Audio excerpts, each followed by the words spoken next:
저희 부부도 신혼 때 참 많이 싸웠던 것 같습니다.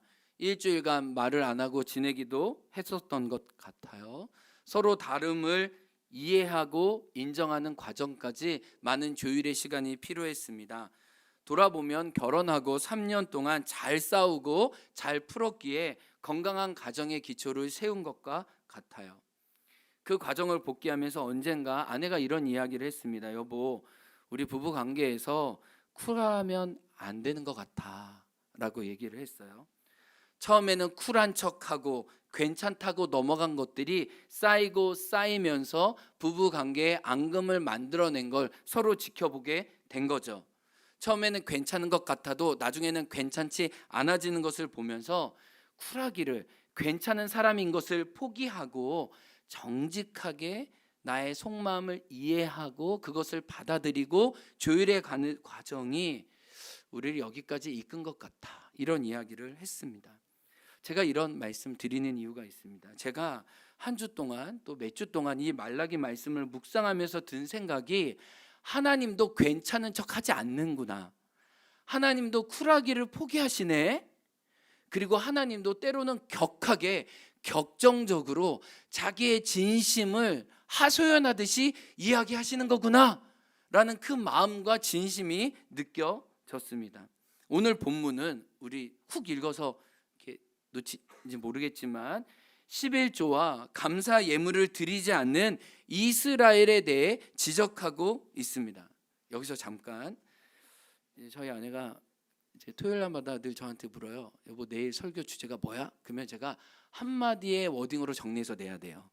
이게 뭐냐면은 설교자는 자기가 전하고자 하는 주제를 한 줄로 요약할 수 있어야 돼. 그게 흐리면은 말씀 준비가 안 된 거예요. 그래서 아내가 물어요. 그래서 11조와 감사헌금 잊을 때, 여보, 신년 주일인데 이 설교가 너무 아닌 것 같지 않아? 그래서 여보, 나도 괴로워. 신년 주일에 이 무거운 주제를 또 성도님들의 마음을 어렵게 하고 싶은 마음이 아니야. 근데 우리에게 주신 말라기 본문인데 우리가 하나님 경외함으로 이 본문 다루기 원해, 이런 얘기를 했어요. 여러분, 우리가 이렇게 이 11조 감사 예물하면 마음에 이렇게 부담이 있어요. 저도 부담이 있고 또 이렇게 어려운 마음이 있는데, 이 말씀 듣는 여러분은 그러지 않을까라는 마음이 똑같이 있어요. 그런데 이 말씀을 가만히 보면서 우리의 오해가 이해로 바뀌고 또 안 좋은 선입견이 믿음의 초대로도 바뀔 수 있다는 묵상이 들었어요. 아멘. 그래서 안전하게 들으시길 바랍니다. 아멘. 아멘. 긴장 놓고 들으시길 바랍니다. 특별히 오늘 본문, 우리 3장 7절부터 12절의 본문에 보면 하나님이 11조와 예물을 요구하시기 전에 하나님 자신이 내가 누구인지 먼저 알아주는 것으로부터 이 말씀을 들으라고 하세요. 오늘 본문에 보면 유독 하나님이 만군의 여호와라고 스스로 이야기를 하십니다. 가만히 보면은 7절에 만군의 여호와가 이르노라, 10절에 만군의 여호와가 이르노라, 11절에 또 만군의 여호와가 이르노라, 12절 워딩의 마지막에 만군의 여호와의 말이니라.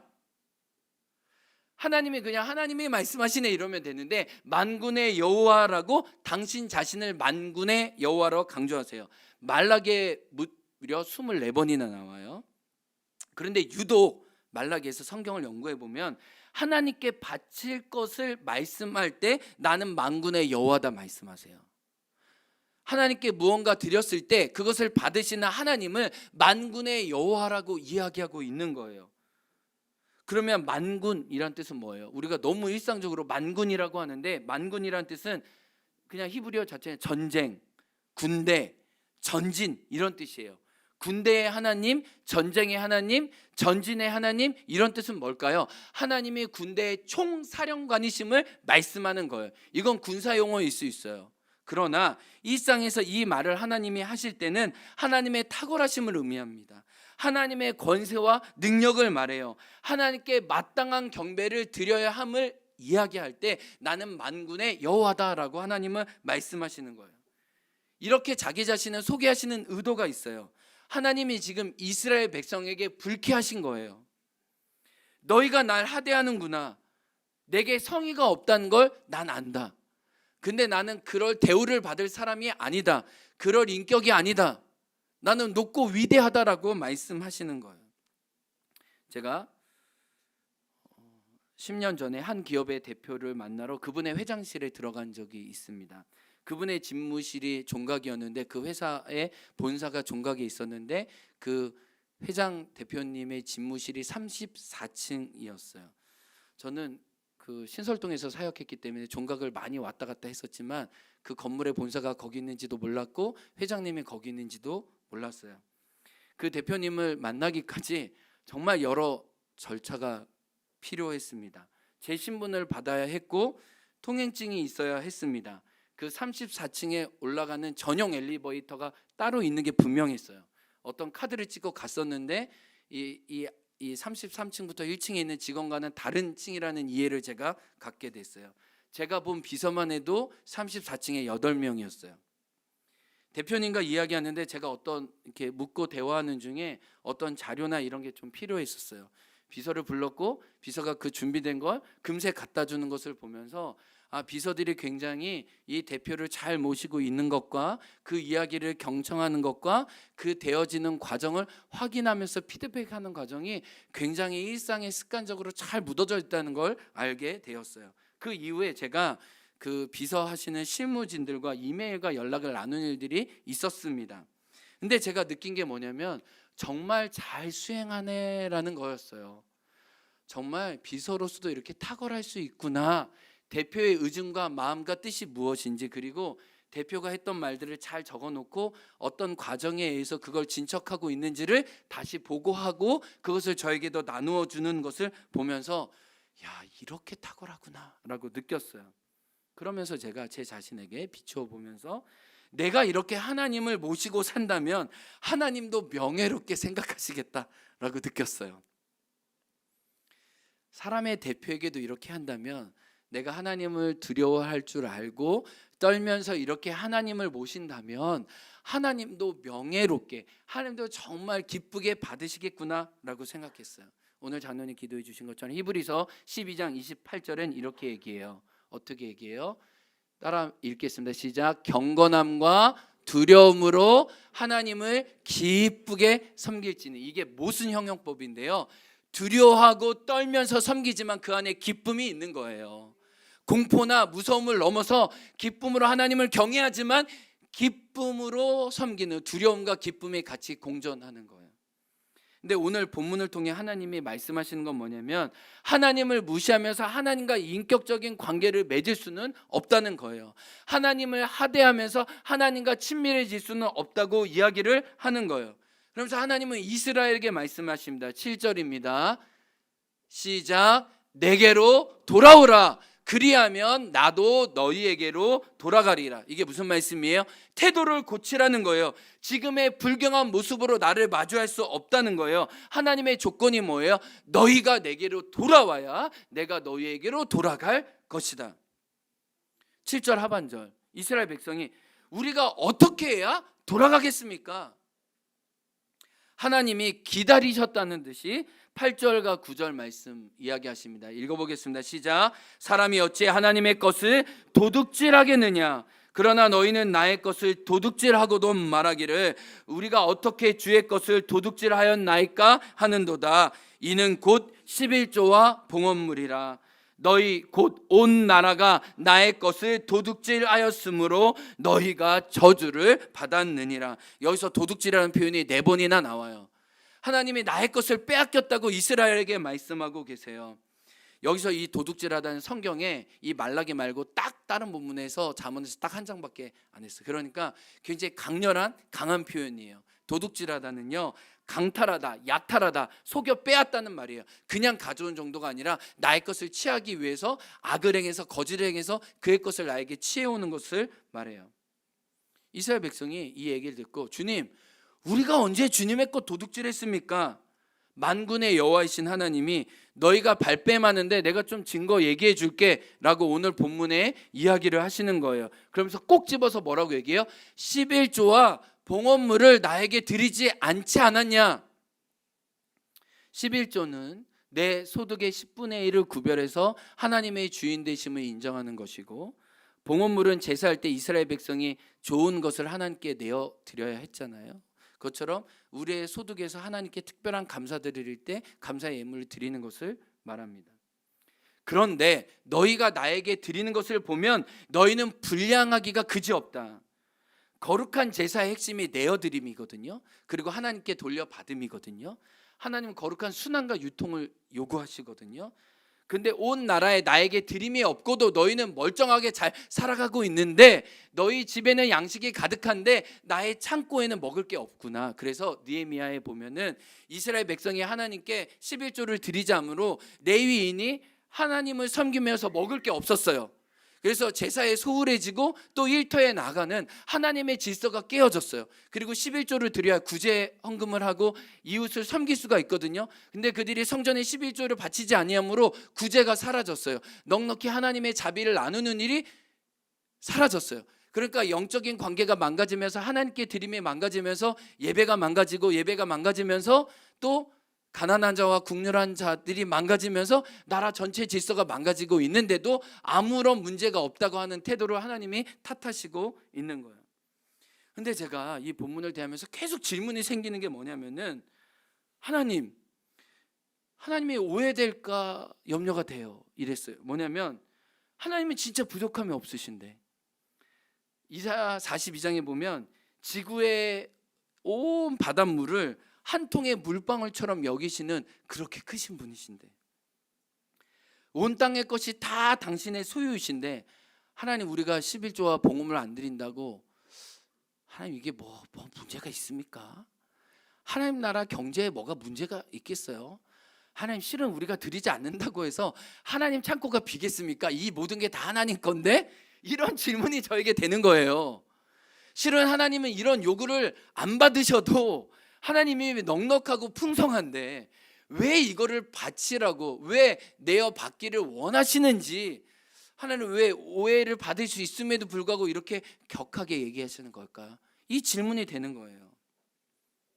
제가 말씀을 묵상하면서 깨닫게 되는 것은 하나님이 결국 지적하시는 것은 그게 나의 유익이 되기 때문이라는 거예요. 근데 너가 너의 유익이 되는 것을 너가 스스로 거두기 때문에 내가 안타까운 마음으로 너의 유익을 위해 이것을 다시 너에게 말한다는 거예요. 무엇일까요? 하나님을 섬기는 나의 태도가 내 삶의 질을 결정한다는 거예요. 이게 말라기의 전제예요. 다시 한번요. 하나님을 경외하는 내 삶의 태도가 실은 내 삶의 많은 부분을 결정한다고 성경은 이야기를 해요. 하나님을 경외하는 바른 습관이 너의 물질에도 너의 소득에도 미치지 않으면 너의 많은 소득과 너의 것이 너에게 재앙이 될 거라고 오늘 본문은 이야기해요.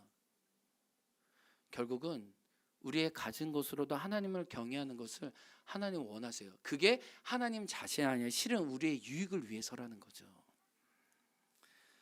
사람과의 관계에서도 마땅한 도리가 있어요. 존중이 존중을 낳습니다. 대접을 받고자 하는 대로 남을 대접해야 돼요. 이 원리는 하나님과 또 사람의 관계에서도 공동체에서도 동일해요. 제가 이 이야기를 죽을 때까지 한 10번은 해야 될 것 같아요. 진짜. 제가 한 목회자 가정과 12주 동안 공동생활을 했어요.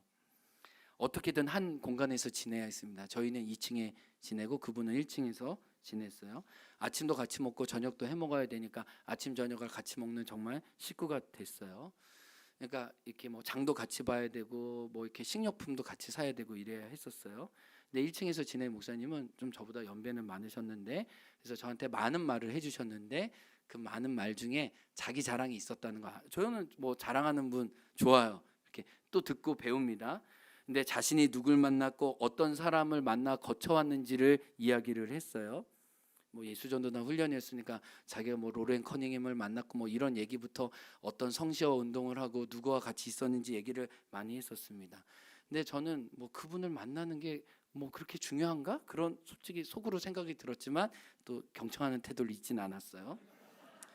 근데 그분이 또 이해 안 되는 얘기는 뭐냐면 자기 장모님이 강남에 집을 소유했다는 거예요. 근데 나랑 대화 중에 굳이 그 얘기를 할 필요가 없고 제가 그렇게 관심이 있는 게 아니었어요. 근데 장모님이 필요할 때마다 돈을 대준다는 거예요. 그래서 자기는 든든한 백이 있다는 거예요. 되게 좋겠다. 강남에 집 있고 뭐 장모님이 돈도 주니까 여기 이렇게 캐나다 와서 훈련 받나? 뭐 이런 생각도 했어요. 근데 사모님이 임신 중이었는데 아내와 저 마음에 그때 예린이 하일이만 있었으니까 아이고 임신 중에 훈련 받으러 왔으니까 얼마나 힘드시겠어 해가지고 아침과 점심 이렇게 먹을 때 저희가 많이 수고하고 좀 많이 좋은 것을 이렇게 대접해 드리려고 했어요. 근데 저희 문화는 한번 주면 좀 이렇게 몇 번은 서로 오고 가면 좋겠는데 그런 게 좀 부족하다 싶었어요. 그리고 장을 보면 그게 뭐 이렇게 20달러면 뭐 10달러 나눠야 되는데 목사님 보면 막 몇 센트 몇 가지 너무 정교하게 나눈 걸 보면서 이 목사님 함께 사역했으면 무서울 뿐이다. 그런 막 약간 이렇게 조심스러운 마음도 들었어요. 언젠가 목사님이 우리가 너무 이렇게 받기만 하는 것 같은데 대접하겠다고 섬기겠다고 토요일날 저녁 시간을 내달라고 하는 거예요. 근데 저희가 국립공원 안에 살았기 때문에 토요일날 유일한 자유 시간 동안 정말 많이 놀러 다니고 많이 보고 가족끼리 시간을 보내야 하거든요. 근데 그 목사님이 굳이 이 숙소에 남아 있으라는 거예요. 자기가 음식을 대접하겠다고. 근데 우리는 안 먹어도 되고 맨날 우리는 아침도 같이 먹고 저녁도 같이 먹고 어떻게 먹는지 아는데 뭐 그랬어요. 근데 대접하겠대요. 또 저희가 그래도 예의는 있으니까 알겠습니다 해가지고 그냥 있었어요. 근데 진짜 이건 아닌 것 같아요. 예를 들면 제가 이제 교촌치킨 좋아한다고 말씀드렸잖아요. 이렇게 약간 달달한 거, 달콤한 거. 근데 교촌치킨에 그 작은 이게 큰 닭봉 말고 이렇게 자그만 이게 닭봉 있죠. 그거 5개를 오븐에다 굽는 거예요. 저희 식구가 몇 명이죠? 4명. 그분은 몇 명이에요? 목사님, 사모님 최소한 6명이잖아요. 6개도 아니야. 5개 그 조그만 닭봉을 굽는데 시간도 1시간 정도 걸리는 것 같아요. 뭐 이렇게 굽고 저렇게 굽고. 근데 놀라운 건 아무 메뉴가 없다는 거예요. 그 5개만. 그래서 저희 예린이 하일이한테 발라주고 저희 아내는 먹지 못한 그 서름과 억울함이 지금까지도 있어요. 아니 장모님이 돈 대준다는 얘기나 하지 말지 진짜. 뭐 강남에 뭐가 있고 아니 진짜 나 진짜 그게 뭐냐면 그 시간이 너무 추웠어요. 너무 하대받는 느낌이었고 그 시간이 차라리 없었으면 내가 목사님에 대한 좋은 기억을 가질 텐데 아이들 주고 나서도 정말 여러분 보세요. 쟁반 하나에 닭봉 하나 올라왔어요. 저녁 대접이었어요. 아니 그분이 정말 가난한 자고 빈자였으면 정말 제가 소중하고 감사하면서 받을 거예요. 그 진정성과 그 애씀을 알기에. 근데 강남의 집을 얘기를 하지 말고 뭐 용돈을 받는 얘기를 하지 말지 진짜. 제가 앞으로 이 얘기는 10번 더 할 거예요. 나 진짜 그때 너무 마음이 상심해가지고 이거는 대접이 아니다.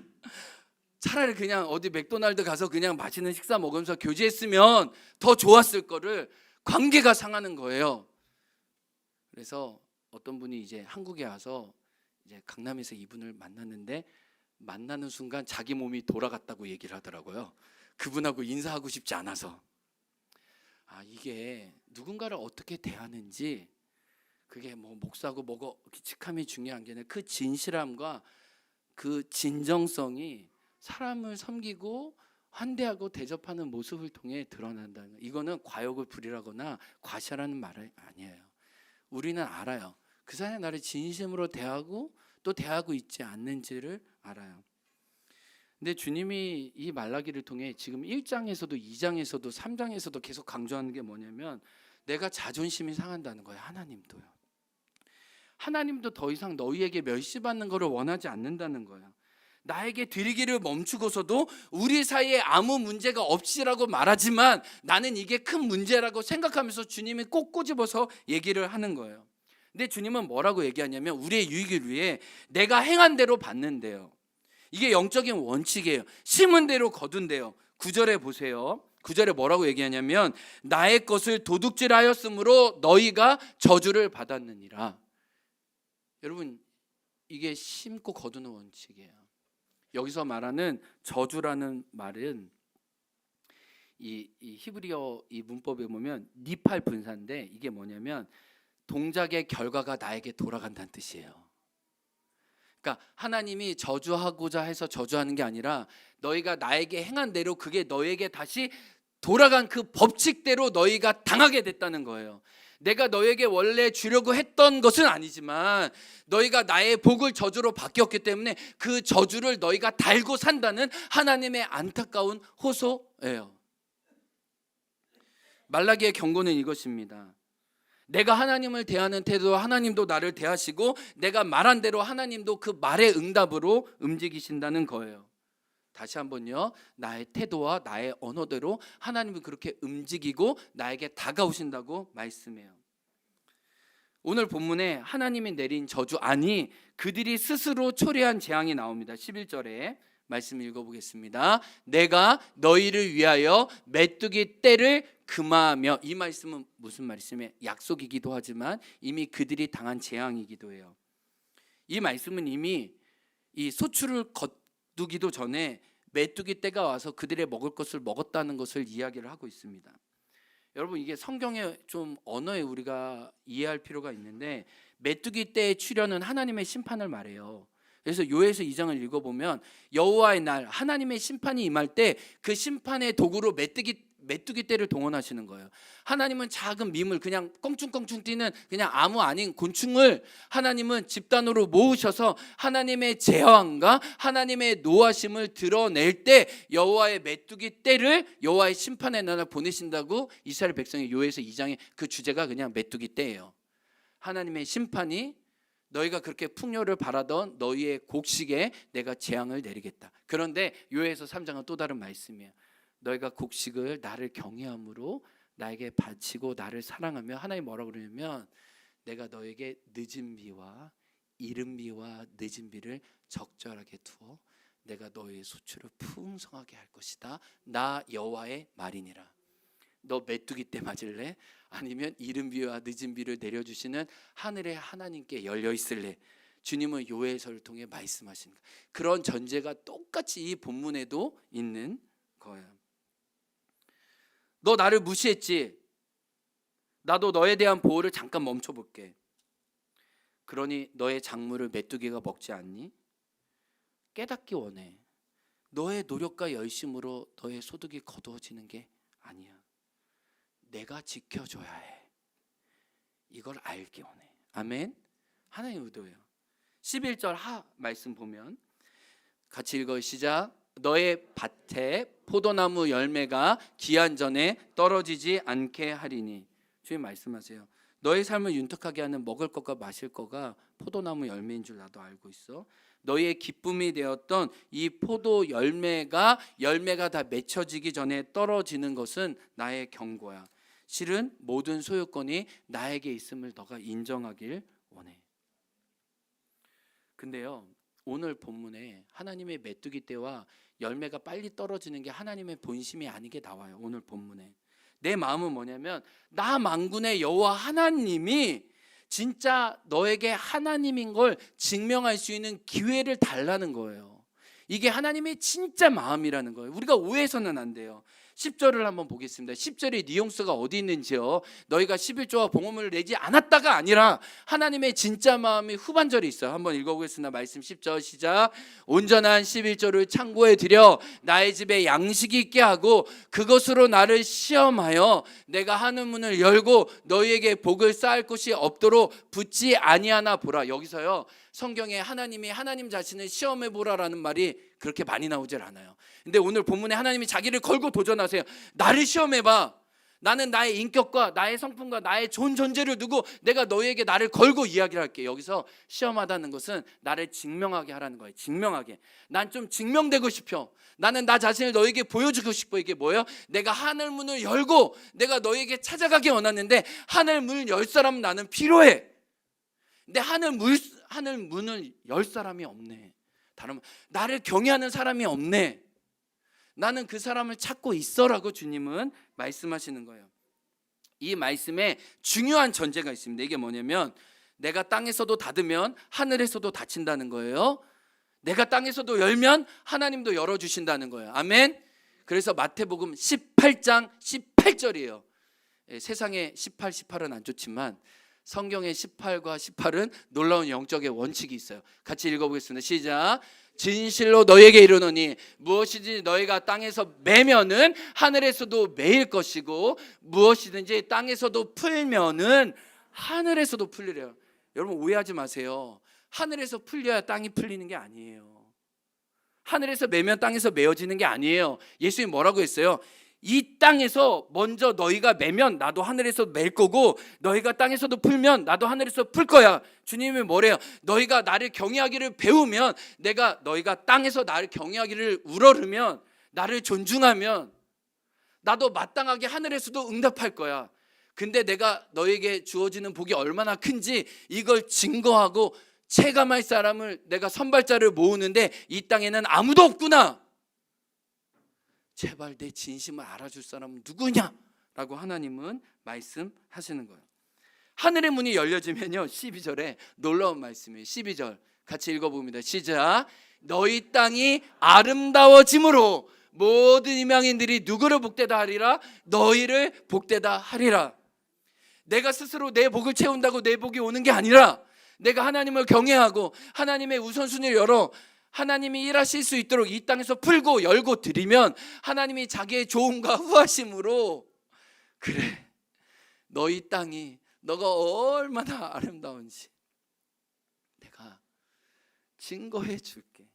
그리고 너를 대적하는 사람들의 입에서 너가 믿는 하나님이 참 좋으신 하나님인지 증거되게 할게 라는 거예요. 근데 놀랍게 여기서 아름답다라는 말이 저한테 큰 위로가 됐는데, 아름답다라는 말이 두 가지 의미가 있는데 하나님을 향해서 곧다, 정직하다 이런 의미예요. 그리고 또 하나는 행복하다, 번성하다 동시에 의미가 있어요. 이 의미가 뭘까요? 우리가 하나님께 곧고 정직하게 행할 때 하나님 우리에게 행복을 주세요.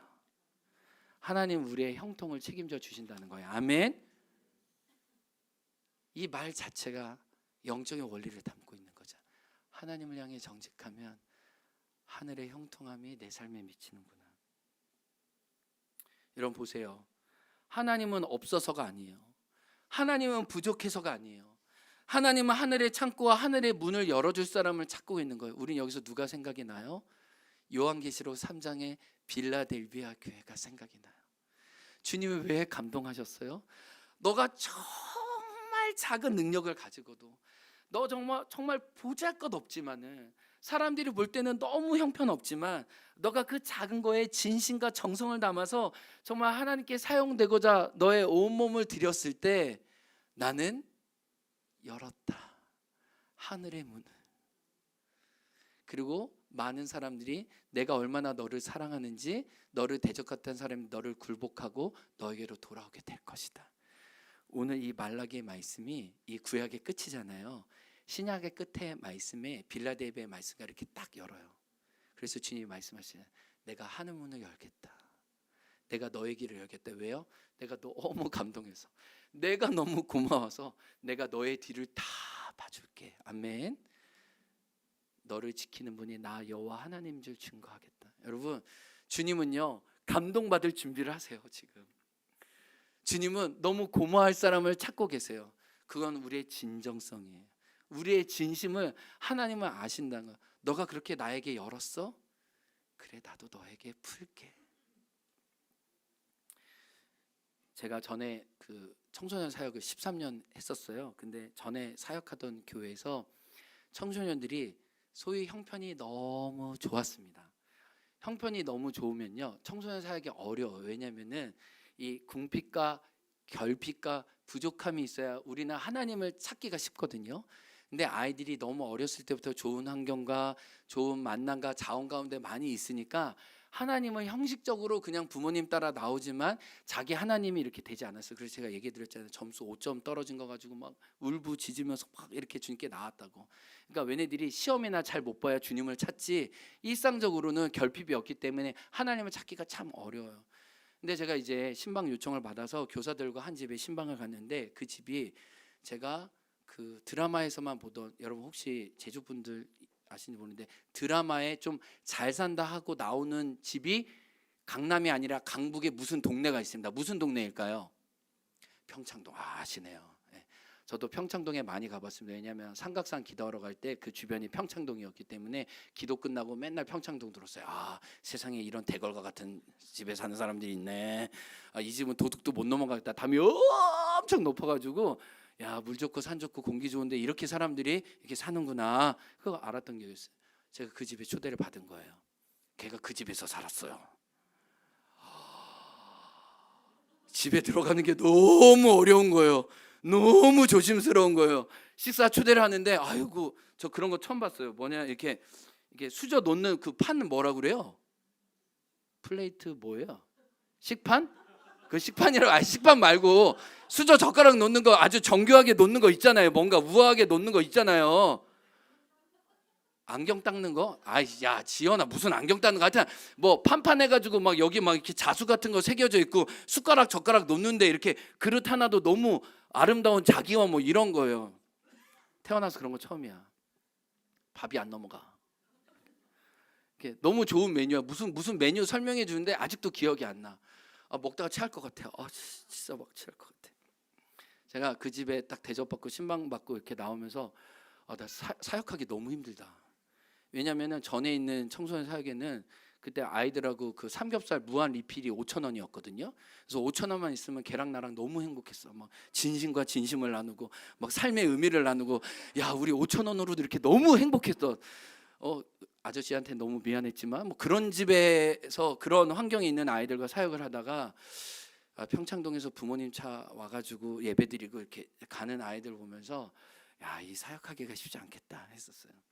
하나님이 지혜를 주셔서 그때 하늘나라 프로젝트라는 걸 했어요. 하나님 그때 이제 두란노 지금 절판된 책인데 미국에서 있었던 일인데 이제 성도한테 $100씩 주고 성탄을 맞이해서 일정한 기간 동안 하나님의 사랑을 이웃에게 실천하게 하는 거였는데 그걸 그대로 제가 받아가지고 우리 아이들의 영적인 각성을 위해서 안 되겠다 해가지고 교회에서 예산을 측정해가지고 이제 20년 전이에요. 20년 전에 아이들한테 이제 5만 원씩 이렇게 준 거예요. 그러면서 그냥 준 게 아니라 진지하게 이거는 하나님의 돈이고 하나님 특별히 구별하셨는데 이 돈을 너희가 2달 동안 정확히는 45일이었어요. 45일 동안 두렵고 떨림으로 사용해야 되고 성탄절에 이 돈을 어떻게 사용했는지 하나님 앞에 보고할 건데 우리는 증인으로 이 이야기를 들을 거야. 그래서 너가 일반적으로 사용했던 돈과 다르게 하나님이 이 마음을 따라 어떻게 너를 사용하고 축복하기 원하시는지 해가지고 저도 5만 원 받고 아이들과 같이 참여해야 되니까 이제 5만 원씩 받고 맨날 매주마다 기도하면서 5만 원 하나님을 사용하는 거 보고 계신다. 너 이거 하나님께 보고해야 되고 하나님이 5만 원을 통해 하나님이 어떤 일을 행하셨는지 보기 원해. 근데 그 평창동에 사는 그 여자아이 이 사진에 있는데요. 이 친구가 이 당시에 이제 중학교 2학년이었어요. 자기는 아무리 봐도 도와줄 친구가 없다는 거야. 자기 주변에 이렇게 봐도 저렇게 봐도 자기보다 잘 살거나 그만한 사람이지 5만 원으로 도와줄 수 있는 형편의 사람이 아무도 없는 거예요. 심각하게 대상자를 섬기는 게 고민을 하는 거예요. 그렇다고 자기가 한 번도 안 가본 기관에 가서 혼자 가서 뭘 돕기도 어렵고 그래서 이 친구가 고민하고 기도하다가 자기 반 친구에 집중하게 된 거예요. 근데 자기 반 친구가 소위 우리가 은근따 있죠. 은근따 은근 그 친구가 눈에 들어오기 시작한 거예요.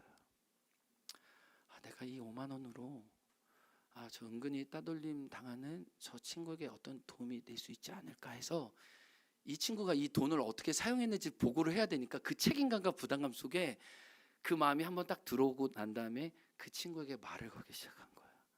같은 반 그 여학생에게 안녕 나 같은 반 누군지 알지? 그러면서 이제 말을 걸면서 이제 친구가 되기 시작한 거예요.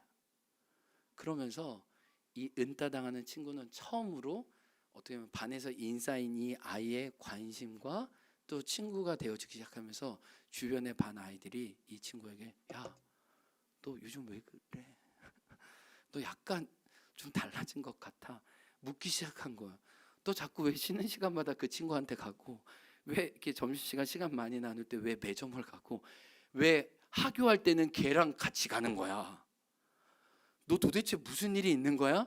친구들이 너무 의아하기 시작했어요. 근데 이 친구가 말은 안 했어요. 하여튼 교회에서 뭘 한다는 건 얘기는 안 하고 하여튼 나는 그렇게 살 거야. 라고 하기 시작한 거예요.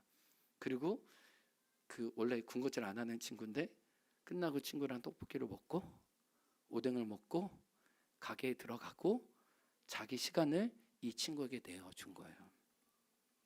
발표하는 날, 저 발표하는 시간이었어요. 이제 대강고등학교 교실 한 칸을 빌려서 막 이렇게 디자인하고 막 이제 마지막 심판의 날이죠. 아이들한테 보고를 해야 되니까 애들이 막 자기 보고서 다 써가지고 한 명 한 명씩 읽었어요. 근데 이 친구가 무슨 얘기를 했냐면은 그 간증문이 3장인데 하나님의 돈을 통해서 내가 만나지 못할 사람을 만나게 된 게 감사하다는 거예요. 하나님의 돈을 받고 난 다음에 내가 다가가지 못할 사람을 다가가면서 내 자신이 바뀌었다고 얘기를 했어요. 주변에 귀를 기울이고 하나님을 의식함으로 친구를 사랑하는 게 무엇인지 내 생에 처음으로 배웠다는 거예요. 내가 하나님의 돈이라고 구별된 이 5만 원을 받지 않았으면 나는 전혀 다른 성탄을 맞이했을 텐데 내 삶에 가장 따뜻하고 가장 의미 있고 가장 자랑하고 싶은 성탄절의 고백을 내가 예수님께 드릴 수 있었다는 거예요. 내가 예수님께 받았지만은 실은 내가 예수님께 제일 좋은 걸 드릴 수 있는 성탄절을 마련해 주셔서 너무 감사합니다. 이야기를 해줬어요. 불편한 5만 원을 통해 하나님을 섬기는 법을, 내 이웃을 사랑하는 법을 그 10대가 배웠어요. 너무 저도 행복했어요. 사랑하는 성도님들, 우리의 가진 것을 통해 실은 하나님의 마음을 알아가는 거예요. 나의 물질과 재정을 통해서도 하나님 경외하기를 배우고 이웃을 섬기는 법을 하나님을 알려주세요. 근데 그 하나님을 경외하고 사랑하는 태도가 실은 내 삶의 안녕과 내 삶의 평안을 준다고 하나님은 말씀하세요. 신년 주일 예배, 말라기 이번 한 주 동안 주님, 네, 하나님이 말씀하세요. 야, 내 마음의 본심을 좀 알아줘. 나는 진짜 좋은 거 나누고 싶은데 그 내 초대에 응하는 사람이 없으니까 나 너무 섭섭해. 근데 주님이 오늘 여러분에게 찾고 계시는 거예요. 진짜 하늘의 문 열어줄 사람, 나의 좋은 것을 받아 누려줄 아름다운 사람을 나는 모집한다. 그때 주님, 제가 여기 있습니다. 우리 모두 진실하게 응답할 수 있는 하나님의 선하심과 좋으심을 온몸으로 누려가는, 그래서 이 축복의 유통이 하나님을 알지 못하는 사람께 흘러갈 수 있는 2025년 되기를 주님의 이름으로 축복합니다. 아멘. 우리 다 같이 일어나서 찬양할까요? 네, 우리 말씀에 응답하면서 주님이 오늘 말씀합니다. 내게로 돌아오라. 그리하면 나도 너희에게로 돌아가리라. 여호와께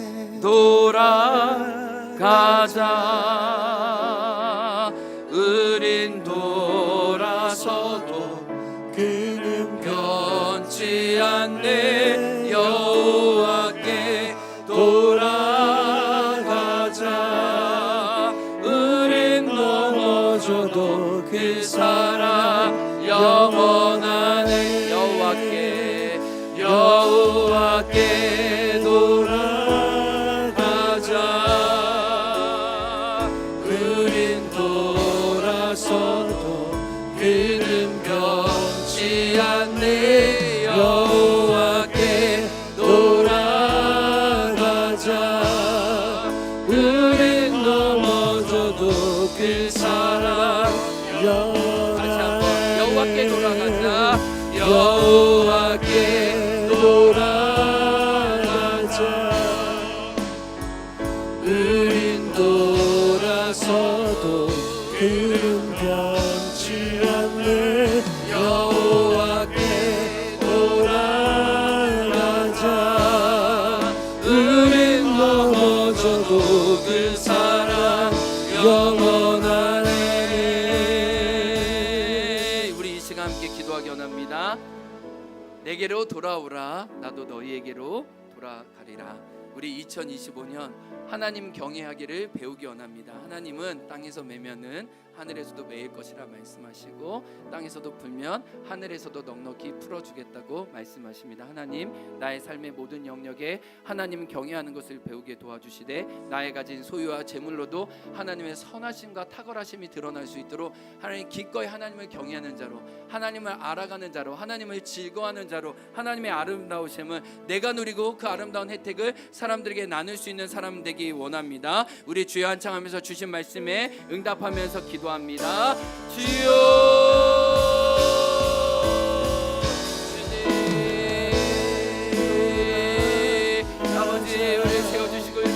주님 감사합니다. 하나님의 진리의 말씀 우리를 세우고 이렇게 만들기를 원합니다.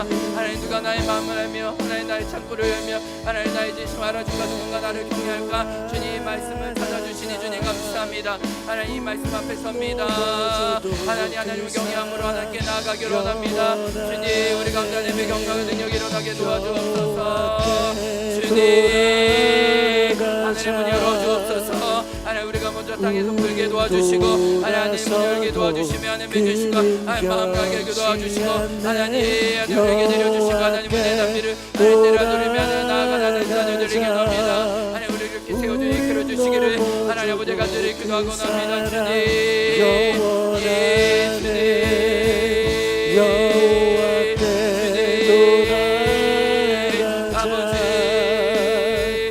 우리에게 하나님 경외하는 마음과 하나님 사랑하는 마음과 하나님 그 이름과 아름다운 주만을 드러 나타나게 도와주시고 하나님 아름다운 선함 드러낼 수 있도록 주님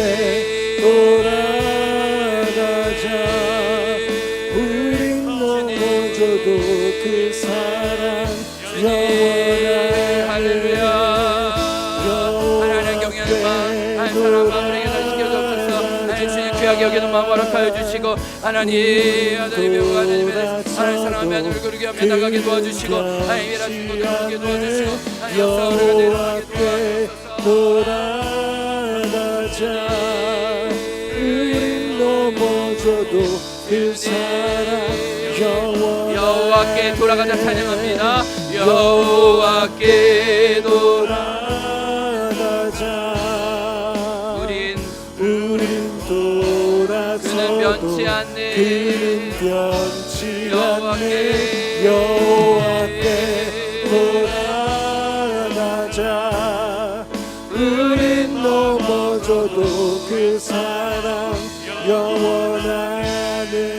우린 넘어져도 그 사랑 영원하네.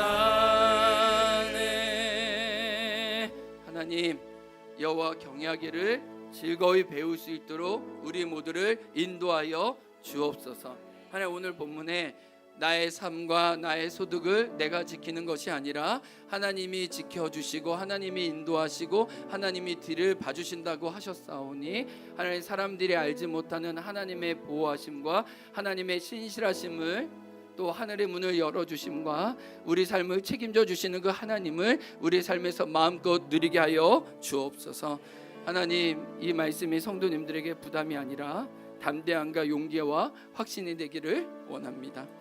하나님, 정서적으로 또 신체적으로 또 관계적으로 또 물질적으로 어려움을 겪는 성도님들, 또 궁핍함과 하나님 정말 후하게 넉넉히 나눠주고 싶어도 또 그러지 못하는 형편에 있는 성도님들의 필요와 원함을 주님이 아십니다. 하나님, 우리가 하나님을 경외하며 하나님을 신뢰하며 나아갈 때 하나님, 우리 삶의 형편을 나아지게 하시며 우리의 빈잔을 채우시는 하나님을 올해도 넉넉히 경험하게 도와주시고 그 은혜로 다시 하나님께 드려 아름다운 순환이 우리 삶에 일어나게 도와주옵소서. 하나님, 오늘도 신년 감사로 하나님께 이 예물과 함께 우리 자신을 산제사로 드리오니 사용되는 곳마다 하나님의 아름다우심과 좋으심이 넉넉히 흘러나게 하여 주옵소서. 지금은 우리 구주 예수 그리스도의 은혜와 하나님 아버지의 사랑과 성령의 교통하심이 하나님 경외하기를 배우기 원하는 당신의 자녀 위에 지금부터 영원토록 있기를 간절히 축원하옵나이다. 아멘.